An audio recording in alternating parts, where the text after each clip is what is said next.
Oh, welcome, Linda's. Thanks. Yeah, Thanks for having us. it's been a minute. Apologies to everyone out there. I know I'm trash. I haven't done anything in like a week, so Damn it, Des. I know. I'm trying like desperately to get my life back together. So, We all struggle. so it's like a day-to-day thing. So hey, I'm here today. So please forgive me and continuing listening. Welcome to a couple of Lindas because we're all just a bunch of Lindas out here just trying to figure out life. I am your host Desiree, and I am joined by Lindsay, who is a criminologist studying crime and media, as well as Jennifer, who is an educator in public education. Welcome. Thank you. Thank you. I should say welcome back. Yeah. I chose the both of you because there's this subject that I really want to talk about, and both of you are like fucking brilliant. And I just, even though I've been off for a couple of weeks not doing this, there's always been something kind of creeping in the back of my mind, and it's about kind of building up the guts to talk about it again, I guess. Well, before we get all into that, what is one thing that is making you happy?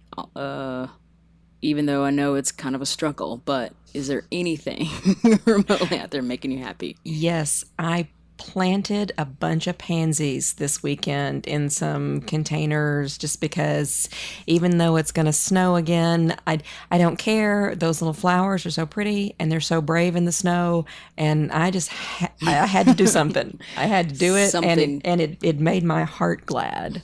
So it was little orange and purple and yellow, and Ooh. yeah, they're beautiful. Colorful. So there. Yay. What about you, back. Lindsay?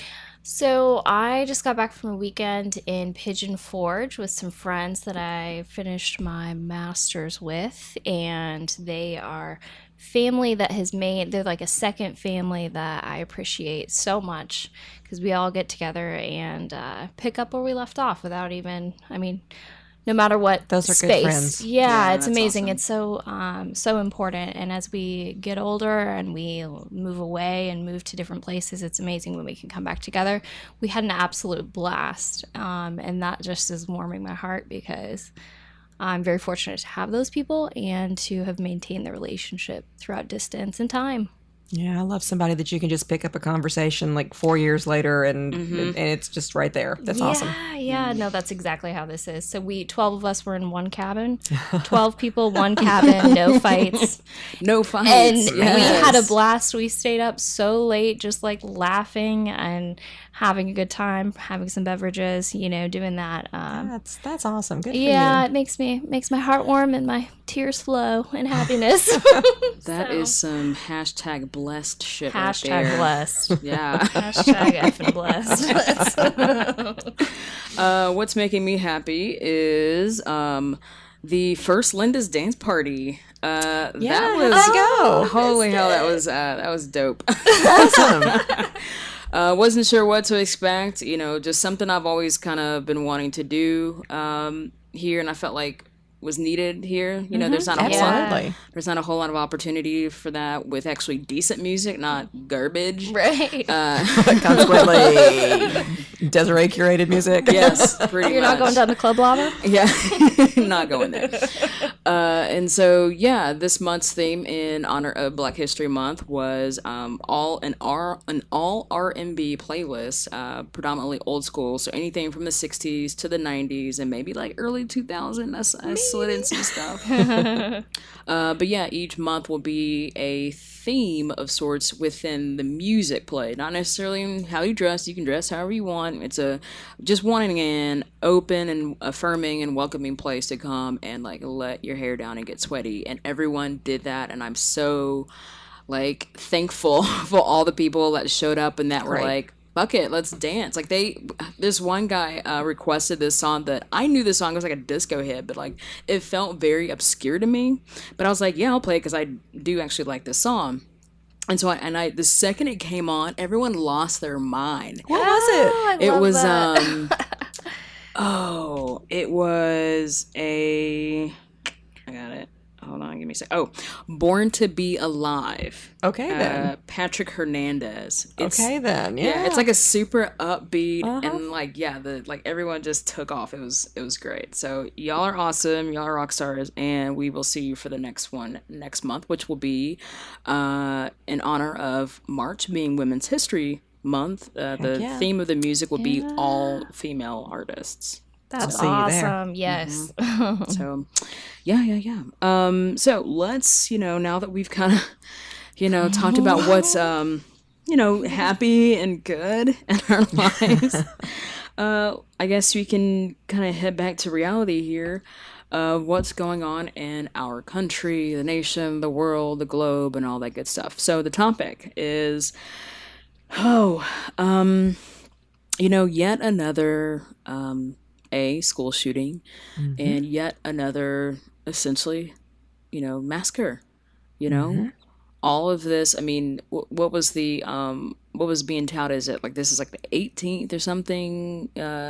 Depends on how you count them, but Yeah. yeah, 8 or 18, depending on definition. But like entirely too Too many many. for having only been 2 months into the year of these very very violent acts amongst people. And so I wanted to talk to the two of you in the sense of, Jennifer, you're on the ground floor of something like this. You are an educator, you're a teacher, you're there. I can't imagine what you go through every single time one of these happen. I tell you, one of the things that has bothered me about this, and it's happened before, but it seemed to hit me a little bit harder this time, is the fact that the day it happened, I didn't really react. Yeah. I've been teaching a long time, and I was probably 7 years into my teaching career when Columbine happened. And so the day that the Florida shooting happened, I was like, oh yeah, there it is, another one on the news.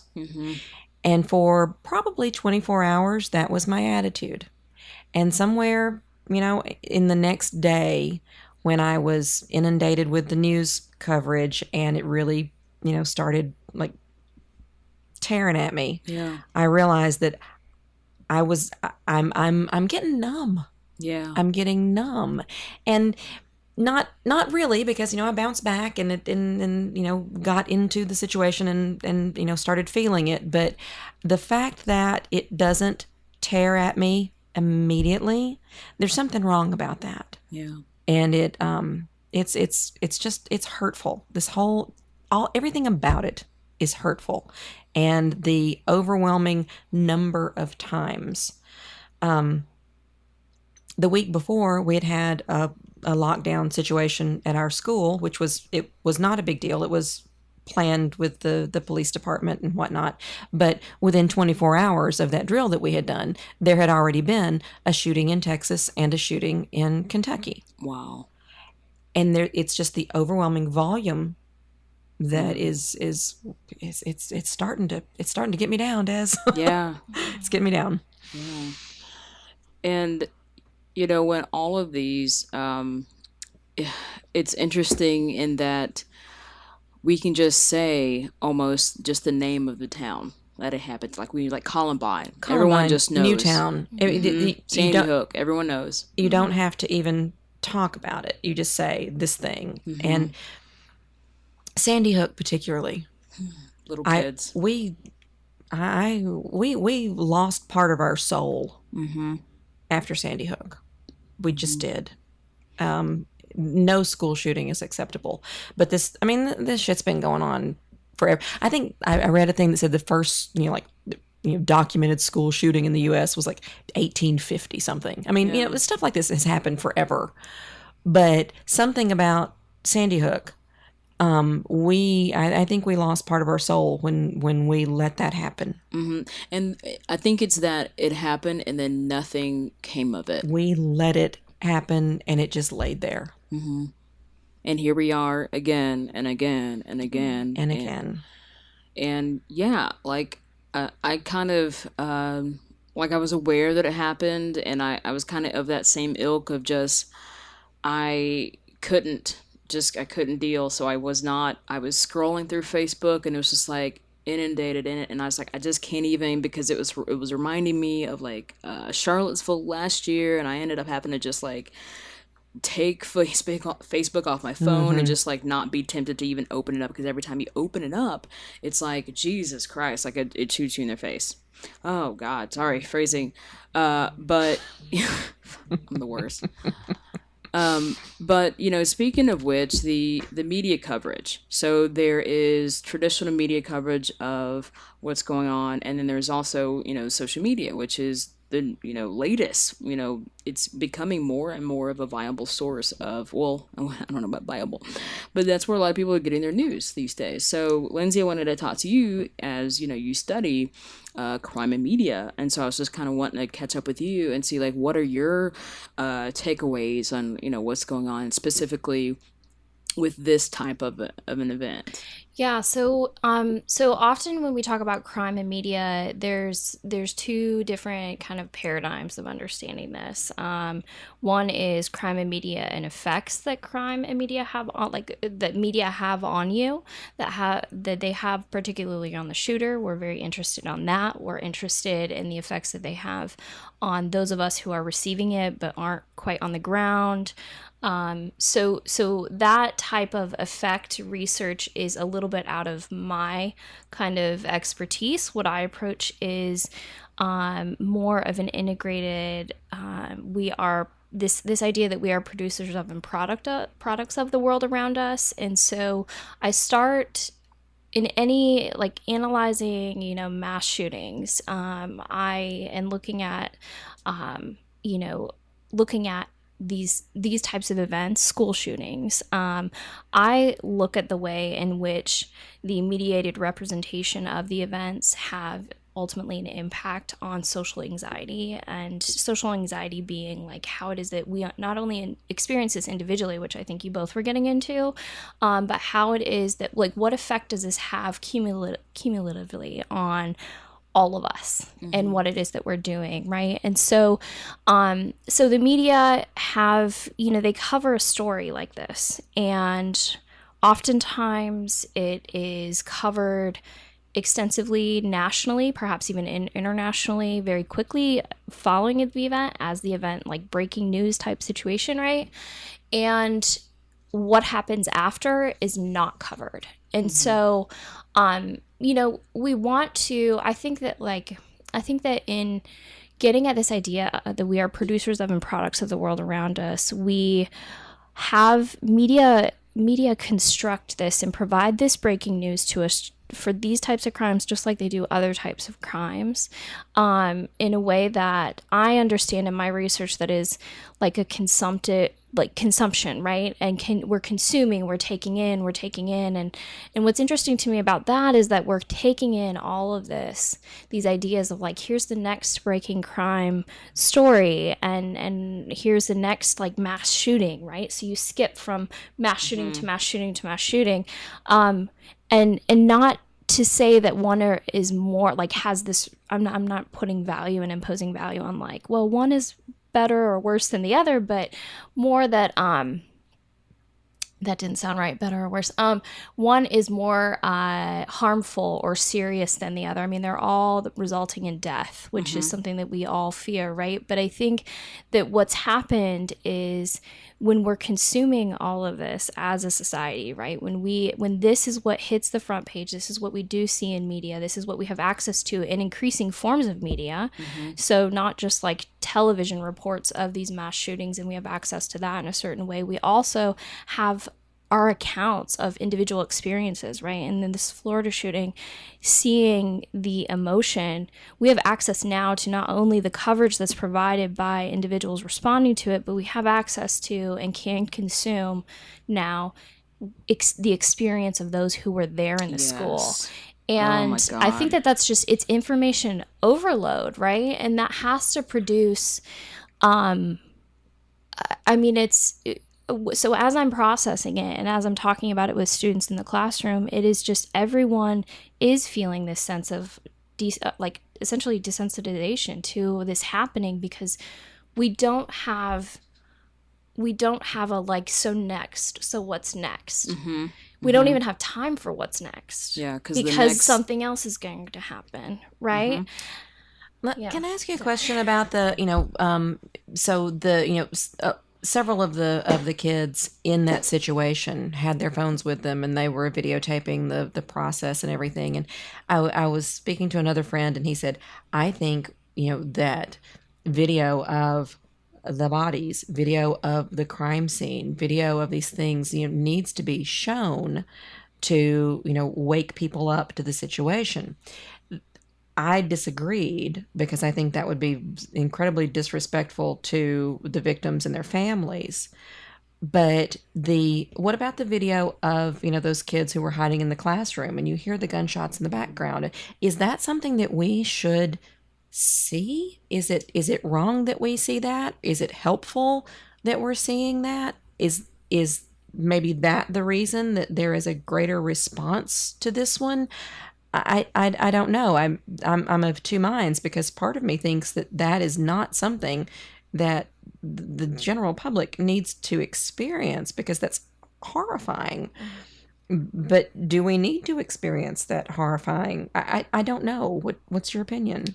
So I think with, again, as I'm processing this, I think that it's a similar but not the same trend that we might see in terms of access to like crime scene cases. And this is a crime scene case, right? And so this is where a situation where bodies have always existed in the crime scene. Bodies, accounts, experiences, photographic images, like media.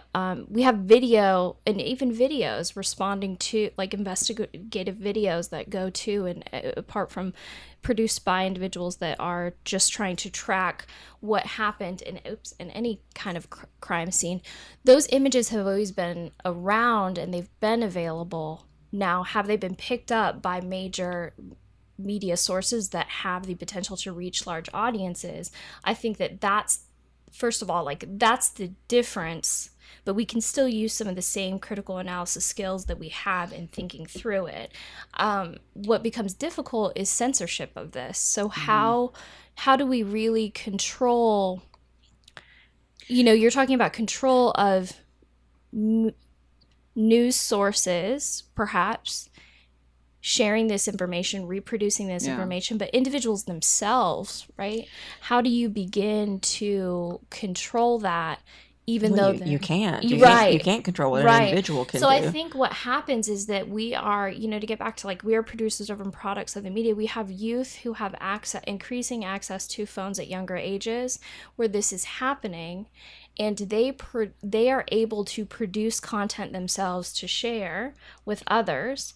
It's almost impossible to control that, and to kind of do that, But also, so it's different in this day. Like, yes, there, like those photos and videos of the crime scene have always existed. But in this way, it's different in that, these are being produced as it's happening. We're all, news providers these days. We're all storytellers, or at least have the ability to. And so, like, going back to the, what was it? The first time we saw something like this was Philando Castile. The young man that was shot by a cop. He was in his car, and his girlfriend like instantly got on Facebook Live and documented everything. And we were like, holy shit. We just saw a man die on, And so Facebook, like, yeah, there was like very limited, that's never happened before, so they don't have a response for that. But B, it made them get a way to, like, it doesn't happen immediately, but like now they know that they kind of need to have this like emergency or crisis team that like jumps into action. And so I've seen things where now they'll put up a disclaimer, or like it'll be black, and you have to physically click the play button or something like that if you want to see it. It'll be a black screen. This may be disturbing. Yes. Kind of. And so they're doing things, but like, yeah, like while it's happening, my God, no. But in your point, Jennifer, about like whether or not we should see this now, it's like, I think it's traumatic as fuck, but I think we do need to see something, because we've gone about all these years, all these decades of not seeing it. So it's not close to home. But it's when you actually, I know it's fucked up, but that's when change happens, is when people actually see and can put faces and can. I mean, well, that's the thought. Like, what other options, what other choices are we left with? Like, how else are we going to reach people? But is that the response? Is it going to elicit is it going to elicit action to change and fix issues, or is it just going to be an inundation of, like, more horror, more images, and it just becomes more and more commonplace because you've seen more of it? That's the risk, yes. I think there is potential for there to do good. However, jaded we are, because, like you were saying, like, we were desensitized when it first happened, because it happens all the time. And I should not be desensitized to this. The fact that I, in any, to any extent, is horrifying to me. So I don't know. I'm of two minds about whether that's the kind of thing that needs to be, in the public I think view it's or not. But, like, speaking of which, these students have, since then become these activists. Like, they are taking, because they are of the age that they can do things like this, versus, like, with Sandy Hook, those kids were, young. They did not have the capacity to take this on. Their These parents did, but their parents, you can't, my God, like, you're too busy thinking, like, paralyzed by the tragedy.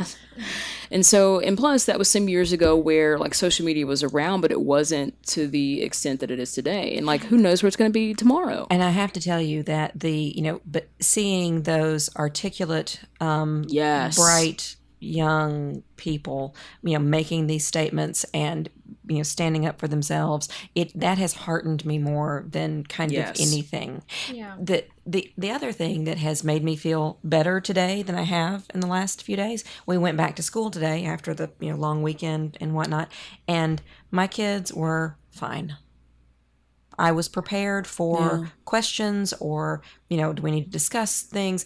And they were just, hey, we're here, let's do some chemistry, la la la. They were just, like, plowing through, and that really centered me and made me feel better. Yeah. Than anything else had, because and they know, like we all do, that the probability of being involved in that sort of situation is really small. And overall, I know you can speak to this better than I can, but overall, violent crime has decreased dramatically over the last 30, 40, 50 years. It really has. But the incidence of these, these large scale horrifying moments seem more prominent, I guess, because of that. But watching those kids in Florida being so proactive and energized, that has made my heart lighter. And my kids today being very just normal, and everything's fine. Yeah. I guess I'm absorbing the stress for them. I don't know. But also, I wonder how much of the time away, because, like, school was closed for sickness for a couple of days, and so they kind of had some time away, and just, you all weren't together, I guess. I'm not sure if you all were together when this happened. And they're kids. Things skip across their consciousness like stones on a pond. That they're not absorbing, and that's okay. That's because that's where they are at that point. Yeah. But the older you get, the more you become aware of how flip and short life is, and how important things are. And so it's able to wash over them in a way that I've lost that ability to let it wash over. But yeah, I mean, that feeling of disparity or despair, and like what next, what are we even gonna do? I mean, like you were saying, like, this definitely gives hope, and I want to do everything that I can to champion these young folks. But also, through social media, the same information that is being overloaded to us and we're being inundated by, these are the same instruments that these students have been able to use to get their voices heard. Because not everybody's watching the news. Like, yeah, there's been a bunch of newscasts where these students have been interviewed, and like it's very interesting. I was listening to a podcast. I was talking about how these students set up at the park kind of this like headquarters, where they all kind of gathered, where they could all field questions from media that was coming down. Like they organized this all themselves.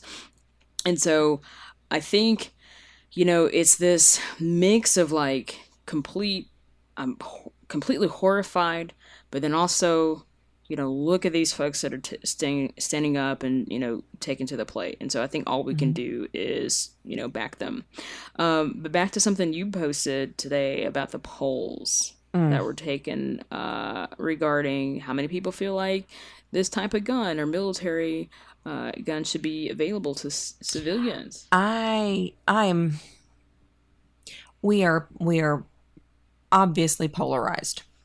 We are completely polarized, and the thing that is most frustrating to me is I feel like people are so entrenched in their own way of thinking that there absolutely is no conversation to be had at all. And there's no logical argument one way or the other, and I am going to say one way or the other, because there are people on the far left who are like, all guns need to be eliminated, which is, in my view, a very naive and simplistic point of view. We are a gun culture. Our society is cowboys and frontier, and we love our guns. And so they're never going to be eliminated, ever. They're not going to be eliminated. But on the other side, you have people who are so absolutely entrenched in the "you cannot touch my right to," that it feels like we're never going to come to a place where there are reasonable restrictions Never going to put agree. in place. And I think I said earlier last week, I am bitter. I am absolutely goddamn bitter about people who will not recognize that we can put restrictions in place. Nobody's going to come to your house and take your gun. Right. Ain't nobody going to come to your house and take your gun away. It's not going to happen. But that doesn't mean that there shouldn't be roadblocks. It should not be as easy to obtain a semi-automatic, kill as many people as possible in 3 minutes weapon as it is. And every roadblock that you put in place is going to slow that person down, and every roadblock that you put in place is going to make it that many more steps that they can be caught and stopped. And I am bitter that there are people who don't want to recognize that. I, kind of walking in a cloud of not paying attention to things last week.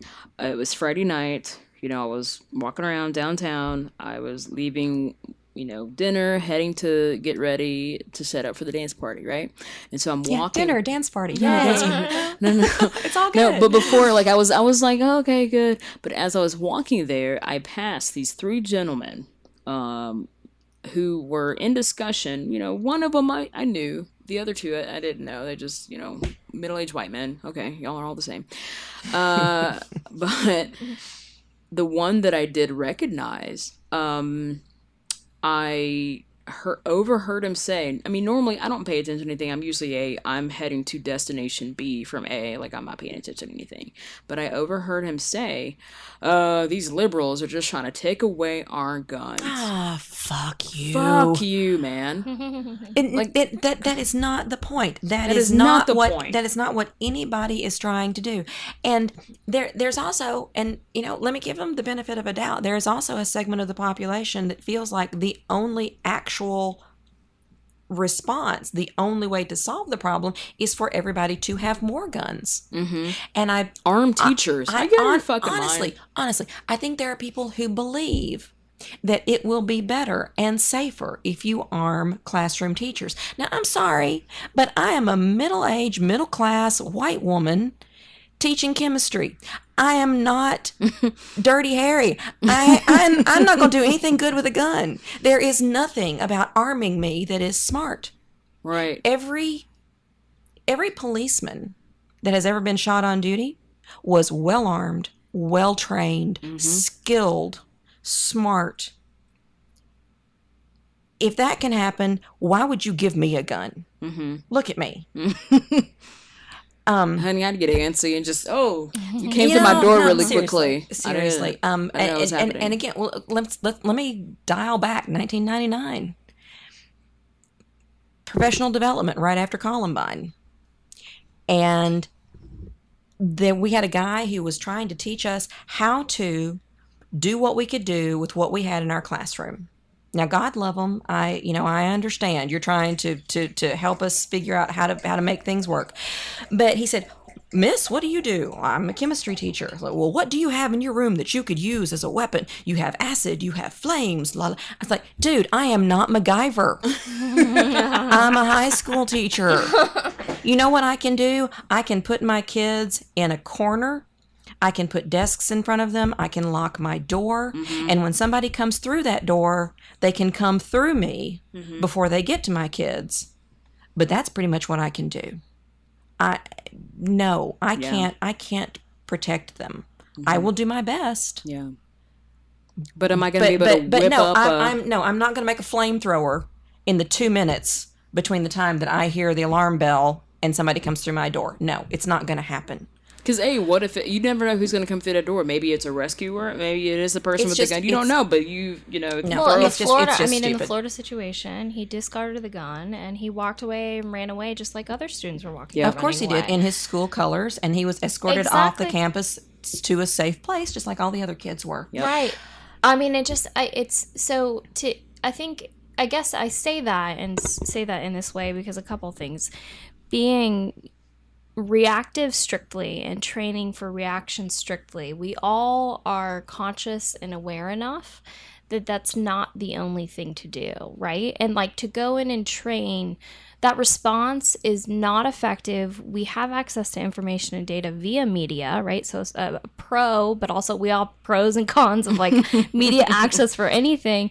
But we are flooded with this information that shows us that it doesn't work. If it did, it wouldn't be happening, right? And so, I mean, even some, you have youth who are, I have a 16, 17-year-old cousin who's like, I don't understand these things that are happening that I was not aware of when I was 16, 17. I wasn't aware of this, thinking about it so critically, right? But she's like, I mean, it doesn't work. Why have we been doing this? So she's flooded with a lot of information and taking it in.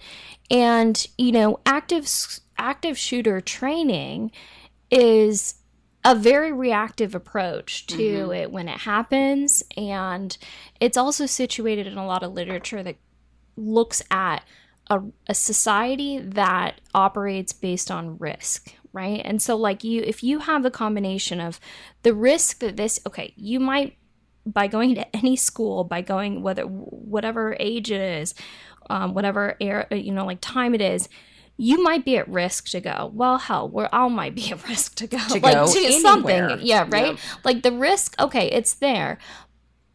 If your response to that risk is only reactive, if it's there in front of you, if it's physically there in front of you, I think that connects to a lot of literature that, and a lot of ways in which, scholars, I think people maybe not in the dominant ideologies that exist, like try to shed light on, well, there's more than just the physical. It doesn't need to be, we don't need to see it for it to suddenly be forced and thrust into something that we have to react to. Like prevention can occur through things that happen beyond just what's physically visible to us. So we don't need to see the shooter with a gun in front of us. That shouldn't be the indication that we need to do something about someone. It needs to be, emotionally what's happening and going on forward with that. And you can do something like that with addressing, thinking about the ways that we can critically move away from just, we respond only if we see someone in front of us with a gun,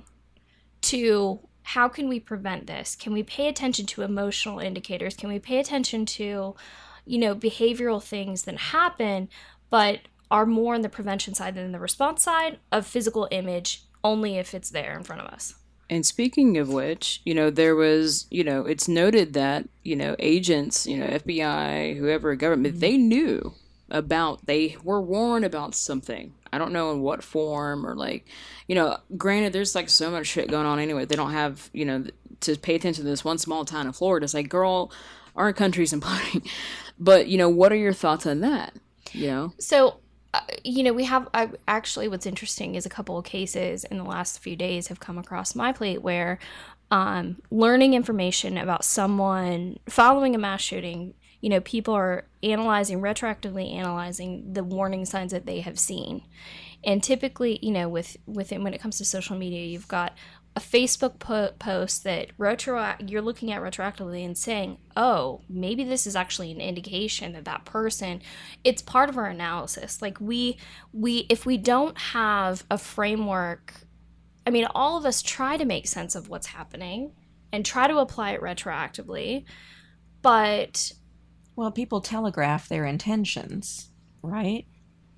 They do. They tend to give some form of indication of what they're going to do. Right. And so then what do we react to again? Like which kind of thing do we use? Which then we're going in the whole process of like what people, on the everyday are trying to navigate and figure out what it is that we choose to react to. What is the individual profile of the shooter?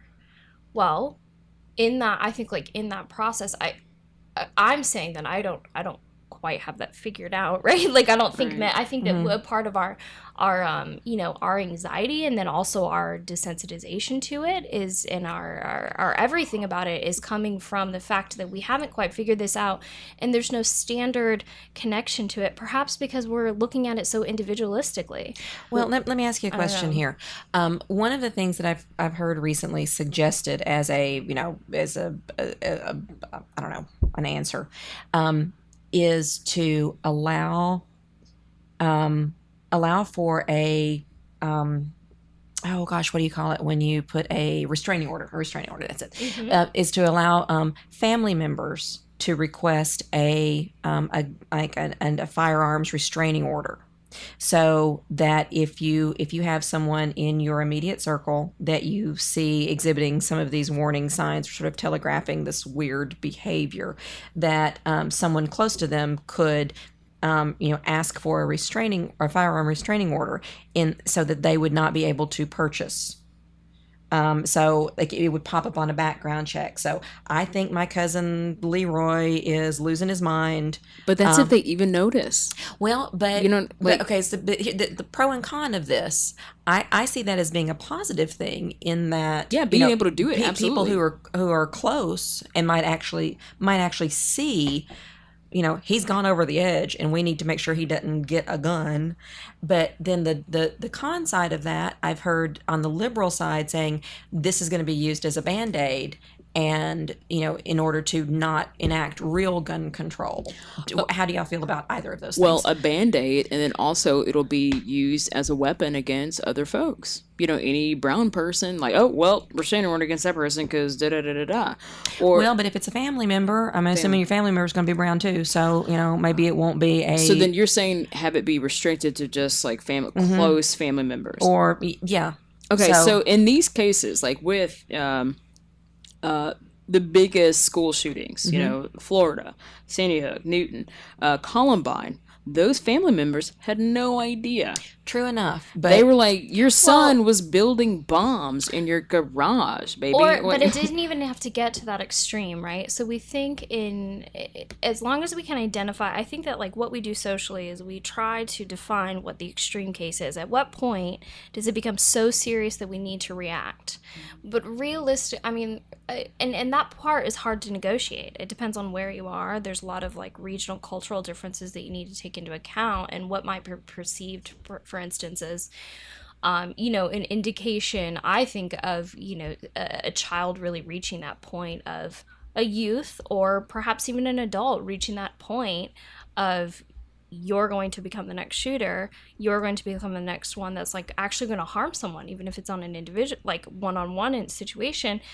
That doesn't look, we strive so much to define that, to put that in a typology that exists, and to find, at what point is that boundary. Like, we're in a process as a society of trying to construct those definitions and categories so that we can make sense of it and identify it, so it in this way that I think is like kind of cause and effect, or no, that's not right, but like, this is the boundary that you've crossed in terms of your behavior that I associate with and that I think is worthy of legal reaction. Right. But also, like, there is I mean, what we hear all the time is that, like, yeah, that kid was weird, but they didn't cross the line until they did. And that's when lives were but lost. Like, what are we doing? Like, are you saying, like, what are we missing before that happens? No, I think what it's indicative of, as a criminologist who studies this mostly from like a social cultural perspective, right, is that there is a blurred line happening, right? And it's a quick, I mean, there's so much blurred lines that are happening. We haven't identified what that boundary is. We're on a quest for the boundary to happen, and we need the boundary in order to make sense of it and to react, but we haven't got there. And I just think that's problematic. It causes anxiety for me as even a criminologist trying to process this. Like, we don't have the boundary. How do I know after looking case after case? I don't really give a fuck where the boundary is. What I want is gun legislation that makes semi-automatic weapons illegal. Yeah, and I agree with that. I gotta say that, I mean, it's fascinating to me to think about who these people are and what their motivations are and how they get where they're going to be. But when it comes right down to it, I do not give a fuck what happens with them individually. Yeah. Mm-hmm. I want some laws in place. So then you're looking, though, at political entities, right? You're looking at laws and legislation that are contingent upon society and voters and winning voter approval for passing such laws and legislation. I think we may have a groundswell going toward but then that. You also have power and corruption and money that influence that. And I think all the money. I think money, follow the money. God, that just makes me crazy, doesn't it? Mm-hmm. And for the average person, I think what happens, with what's going to happen, and tragically with these students, right, is that they're going to push and fight for something that they experience. They experienced this incident. They experienced it. It's very real. It's so traumatic. And we already so quickly see this advocacy and this push for policy, push for change, right? If there's no political response, what's going to happen to their motivation to continue this and to become, I'm afraid it's going to die like it has after every other one. But it doesn't have to. I think community... I think community, we can support them. I hope so. But this is an uphill battle. I mean, so we always kind of go back to, like, what is it, Australia, where a couple of years ago they had all guns banned and everybody had to, like, turn in their gun, right? So everybody's like, oh, let's just do that. And it's like, honey... It's not going to happen here. I'm pretty sure they didn't have their version of NRA there. I think that's why they were able to, figure that out.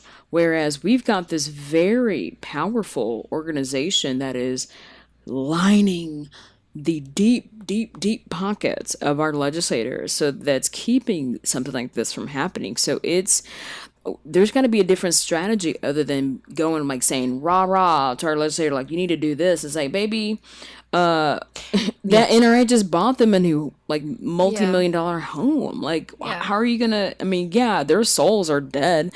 Obviously, they're dead inside and have no souls because they're taking this, like, I don't know, blood money. But there's got to be a way for the two sides to talk about it. There absolutely has to be a middle ground, and somebody's going to have to give up something. And I understand that it's really a lot of fun to take your automatic weapon to the range and shoot it. I'm sure it's a great deal of fun. But you know what? Fucking lawn darts were fun in the 80s with my family. But when they outlawed them, we switched to badminton.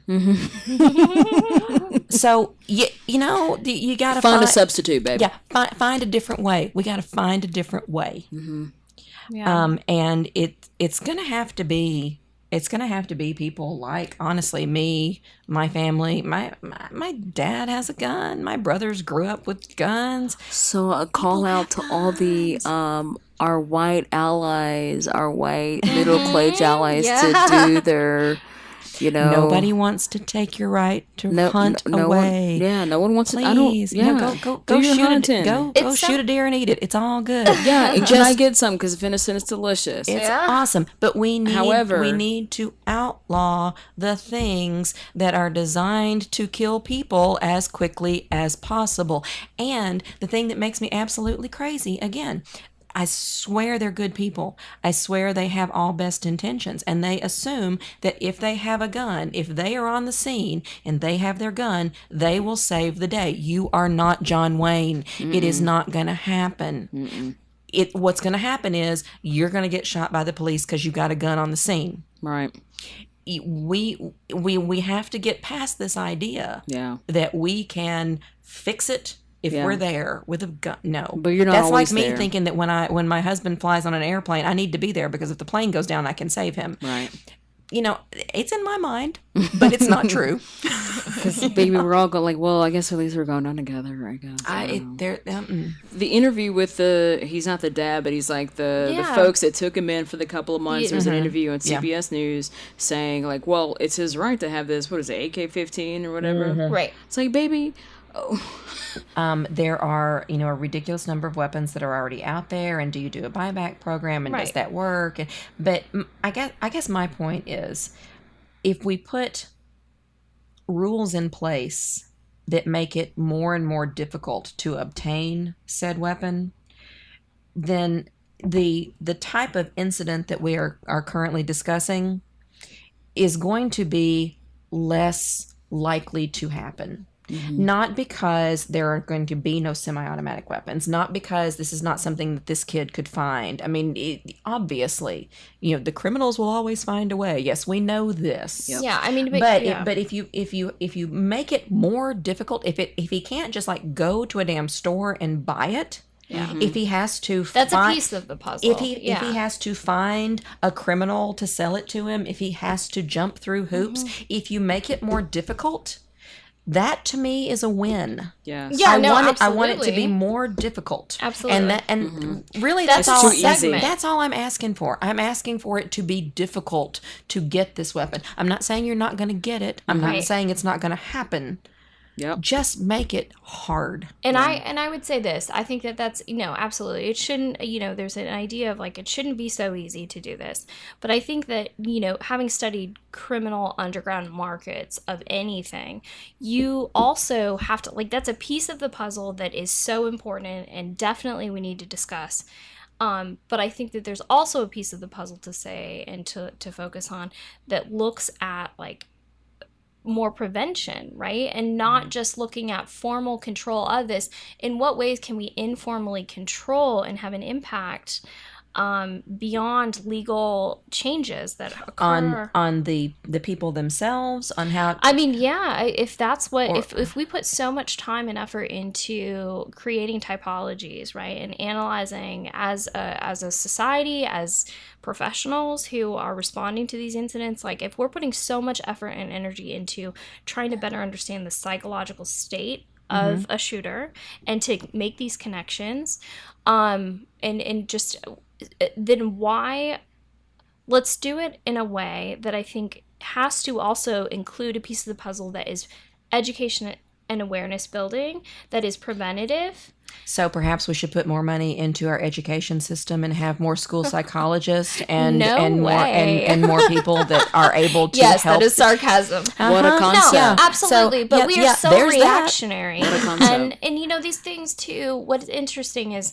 you know, these things are connected to the idea of reactiveness and how that plays out. We have reactiveness that is motivating police strategy, that motivates like that response, and certainly we need that. Like we need, in crisis situations, we need intervention. We need people who are trained to do that. We need professionals for sure. But we also need individuals on the other side of it, which the war on drugs has, you know, shown that maybe we need to educate in a way that is critical, that is critically thinking about the prevention strategies we can use, because it's a piece of the puzzle. It's not a combating view that's dismissive of, like, if I am reactionary in my ideas of strategy and procedure, that doesn't mean that I can't be preventative in my ideas, right? Honey, I am with you. I am right there with you, because yes, let's spend some money to have some school psychologists. Yes. Let's spend some money on all of our social programs to try to make sure these kids are okay. And you know, how about if you are looking at me as an educator and you're going, "Oh, yay, educators, yay, teachers, take a bullet for our kids." Yes. How about letting me control my own damn curriculum? If you can't trust me to like decide what it is that I'm teaching, you're going to trust me to take a bullet for your kid? Could we spend some money and some time and some effort taking care of our children from birth to 18? Yes. And that includes, I mean, so what's so important about that is going back into, so one of the negative effects of things like this happening is that we retreat to our homes and we forget the idea of society and community mattering, and like creating spaces that allow us to come together and see one another as like. We're so stuck in like seeing each other as different. Yes. And what happens for these individuals that I think is similar for other individuals who are consuming this information is that we experience alienation in a way that is, in isolation, we'll just say isolation in a way that is not for, I would say that, that is just not going to be productive in actually practicing prevention. So the idea of, yes, having more psychologists, psychiatrists, school counselors, how about food pantries? Food pantries, because okay, I mean, right. let's take care of them. Let's just do a shout out locally. Food pantries are the first thing to be slashed when it comes to things, Yes. right? Of course And I'm not, you know, in my own situation. That's an entity community. The most motivated, empathetic people who are trying to make sure that something like college retention rates stay high.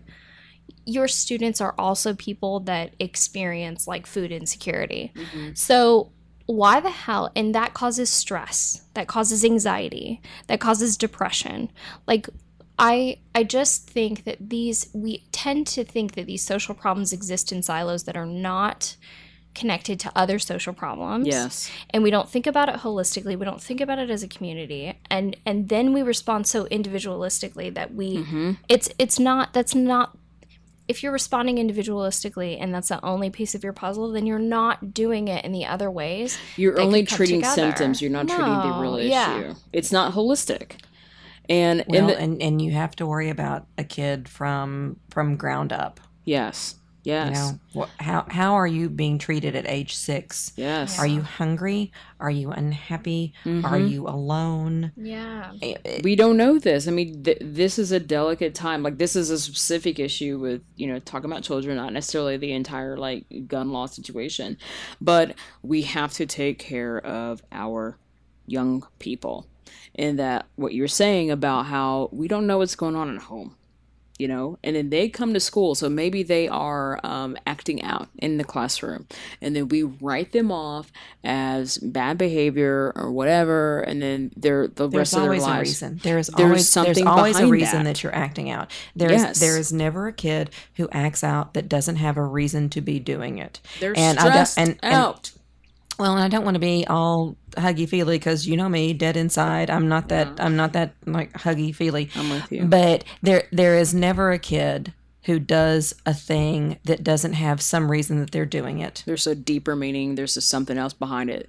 They're hungry. They didn't sleep well. Their parents are fighting. They don't have all their folks at home. They're being evicted. They're living in another. There's a deeper reason. And so, like, I'm not, much to my mother's chagrin, I am not a very religious person, but there's a pastor in town that I was having a conversation with, that they run the ministry.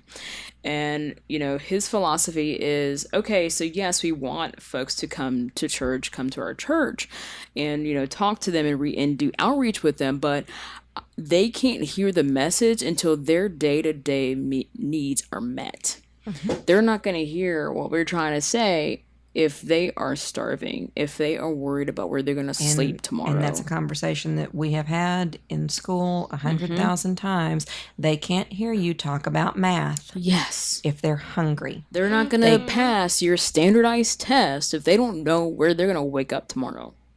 And, and absolutely all of this is important, and absolutely all of this is, there are things that we need to apply our energy and our money and our effort to fixing.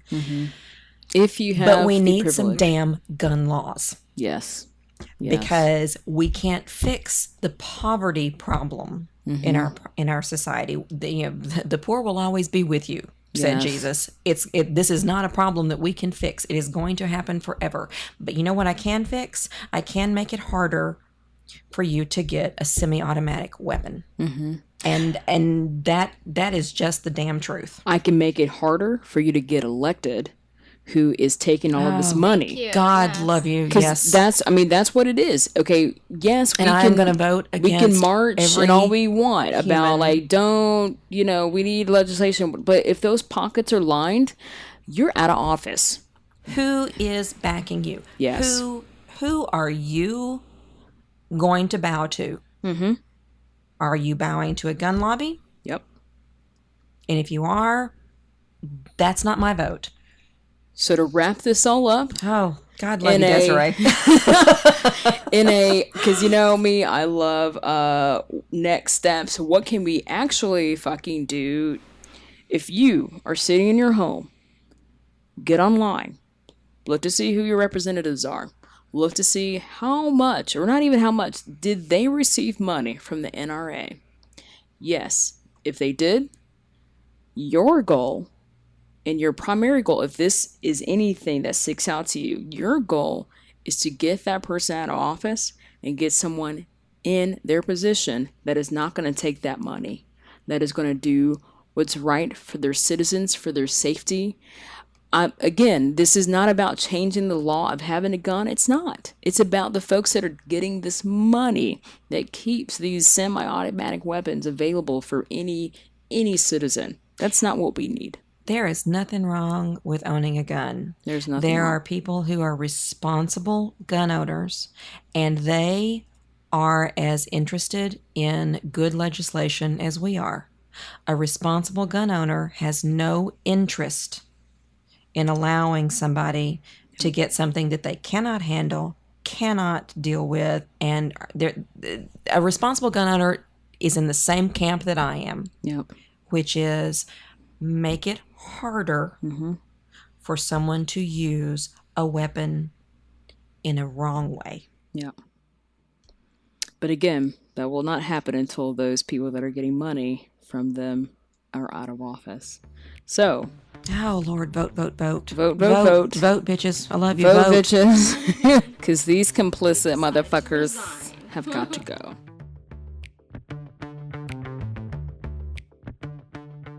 So, with that said, do you have a Linda? No. I think I'm tapped out. Tapped out. You have said all of your piece. I kind of have, except that, you know, if you're going to look at your teachers and say, oh my God, they're so awesome, they're going to take a bullet for my child, then how about you back up off of the standardized testing and teacher value assessment, blah, blah, blah. Why don't you back up off of that and let them make their own decisions as education professionals? Yep. Back up off me. I know what I'm doing. If I'm out here taking a bullet for your child, yeah. Love your kids. Love my job. Love what I do. Just want to do it, and I want to do it in a place that's safe. So, boom. Lindsay, you got one? I would have to say, let's reconceptualize universities as places that these difficult conversations can happen and occur. And let's not distance and demonize ourselves from that, but they're places and spaces that this can occur and happen, and debates can happen, and people can learn to have conversation, which I think is an important thing in change. And not something we're doing right now. We're doing it. Well, we are, yeah. But not a lot of people shut each other down and stop. So, and I think that is very much socially and community oriented. And so we need to, we're rocking it and trying to, but we are not complicit. I think that the nation itself tries to distance ourselves from one another so much that we forget to have these conversations. We don't know how. I think many people are caught in between, and if you're not one extreme or the other, you're confused at how to make sense of it and how to have a conversation, and we can provide people tools to do so. Thanks for talking. I enjoy it. Yeah. I'm going to, shut up and drink this wine. Shut up and drink your wine. So, okay, I'm going to need people to, follow directions better. I don't see... At this table? No. Okay. No. Oh, I feel you. I feel Y'all are everything. Y'all are everything. You're everything. I just mean, in general. And so, this is an example of needing people to, follow direction. A simple post about, hey, I'm having some inquiries about, I'm trying to purchase a new laptop. I kind of know what direction I want to head. But I would also love some feedback from people that are more in the know. Disclaimer, for those of you that are product stans, thank you so much for your standum. I also am a stan for said product, but that's not the direction I want to head. Therefore, don't mention it. So my friends, and then mention. No. My friends know me, and they know that I'm they know how I am. I'm most people that know me know that I'm just kind of whatever, just that's Des, she's being funny or whatever, but they also know serious. No, really don't. But seriously, because Are we talking about boundary making again? Boundary making. We know the point because if I'm anything, I am honest about where I am in my thoughts about something, and I'm gonna let you know. I'm gonna do you the favor of letting you know exactly where I stand on something, right? Because I respect you enough. I love and respect you enough. Oh, you're cracking me up. To let you know. I'm dying at but this honestly, point. having a conversation does not mean that you're enemies. Right, we're not I'm just letting you know. Girl, this is where I am. Up front. This is where I am. So when I ask you not to mention said product, just stop it. Don't. Just don't. And again, like I said, most of my friends were intelligent and they got it, and they either gave educated responses to what I was asking, or they laughed at my ass for the disclaimer. Yeah. I'm down. Yeah. I don't even recall. That would be me. But okay. They were like, "Girl, calm down." But there was a person that did respond exactly the way that I asked them not to respond. Because they knew best. And it's let cute ego. Sweetie. That was me. Well, Yeah.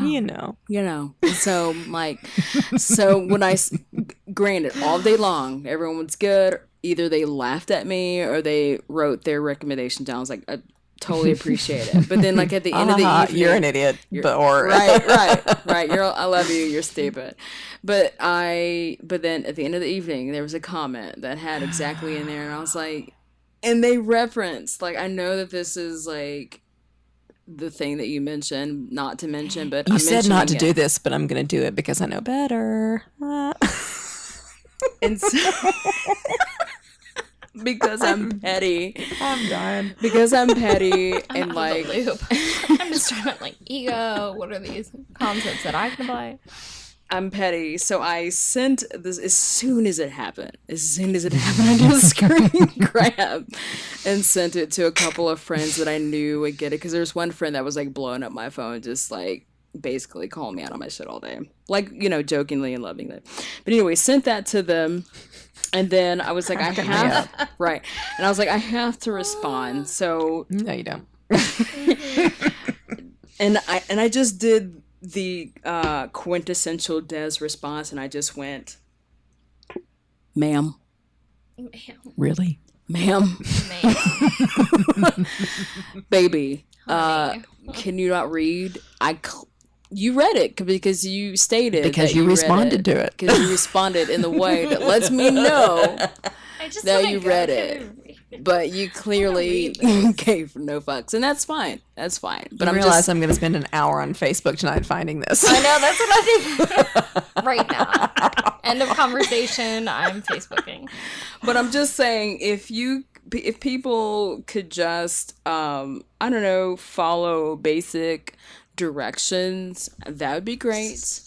I can go to my Facebook teach and see. 15-year-olds. You think Oh, following directions Jesus is something that Christ. I experience on a daily basis? As a former 15-year-old, no. Nope. I was the worst. Speaking of being a 15, you can ask my world studies teacher. I will not say her name. Okay. But oh my God, I think that's why I love you. You are her. dear.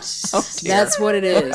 Like, no, like she was afraid. completely awesome. She was completely awesome. But I was like the biggest, like, smart aleck. Did she just give you shit every day? Yeah, she did. Oh, She did. Excellent. Well done. She gave it right back to me, and that's why to this day I respect the fuck out of her, because she gave it right back to me, and I did not do it out of disrespect. It was just more kind of like, I'm 15. Yeah, you're 15. And you're Desiree. Yeah. Desiree, and I'm stupid, but I did it because, and I only gave. I think you're a digital storyteller. No, I'm just Oh my kidding. God. Adventurous. Come on. So, Don't call but yourself yes. stupid or everything. But I think that's why I I was like, Jennifer, you are everything, because you reminded me of like my favorite high school teacher. Give you shit. Give you shit. Give you shit. You give it right back to me. So, Love you, Des. on that note, I want to thank you both for taking the time out. I know this is a difficult discussion, and No, honey, thank you for letting me have a minute here, because it has been raw and on my heart, and we didn't cover everything, but it's nice to be able to express a little bit, and I do appreciate you for that. Yes, absolutely. Thank you. And I think that's kind of been my hindrance in doing a podcast. Because episode, I mean, it's like I always wanted to be this is authentic. We're getting something off of our chest. And I just hadn't, I don't know, it was just kind of with the holidays and everything. I just was in my feelings. But anyways, we're back. So if you want to keep up with what's going on, check us out at coupleoflindas.com. You can send us an email. If you've got a question, you want to figure out your life, you can go back and email us any questions at coupleoflindas@gmail.com. Follow us on Facebook. Everything is Couple of Lindas. Again, we've got dance parties, and who knows, maybe one day there will be a dance party in your area. I don't know, but if you send us to your friends, we'll build a fan base in other places. So with that said, thank you both, Thank you. Thank you. and we'll see you next time on A Couple of Lindas.